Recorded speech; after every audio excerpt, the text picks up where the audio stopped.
This is the second of our little clips on Pakistan, and today I'm going to talk a little bit about politics in the country and the economy. So first of all, when I was there, the first thing that became quickly apparent was just how aware people were of how perceptions of their country changed after 9/11. Now clearly, for at least a decade after the attacks in New York, there were close associations with both Al-Qaeda and the Taliban. However, during the time that we spent in the area just across the border from Afghanistan, it was clear, A, that the remaining presence of either of those two groups is now small, and secondly, that everybody we spoke to seemed very keen to distance themselves from that association.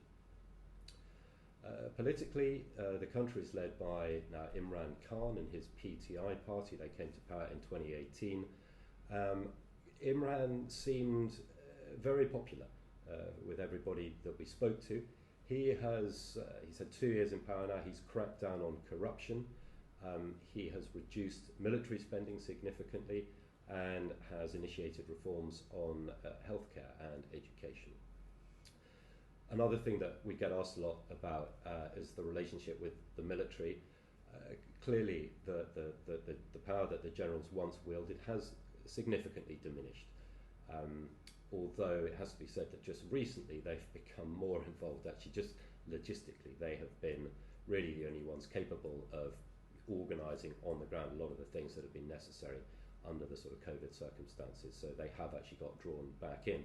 But medium term, it's clear that they don't want that to be the sort of longer term state of affairs, and they really want to see actual power being concentrated back in the hands of the elected government. In terms of the economy, the key recent sort of watershed point was when the government entered into an IMF program. That was last year. That will see around $6 billion injected into the economy over the next 2.5 years, of which about $1 billion has already been dispersed. On top of that, they've drawn down $1.4 billion from the IMF's Rapid Finance Initiative. That's really just for fighting COVID and short-term effects of that. Importantly, they've made good progress with redressing the balance of payments hole, which is one of the main problems that Imran Khan inherited.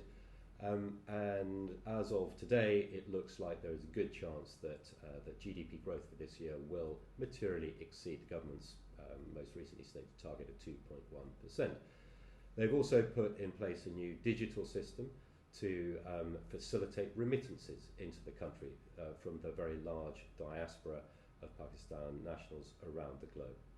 And finally, new measures have been taken to encourage the development and expansion of the local stock market. Overall, the mood was positive. There was a real feeling of self-confidence, say particularly in kind of new economy sectors such as IT, outsourcing and so on. And the evidence thus far is that the partnership with the IMF is really bearing fruit.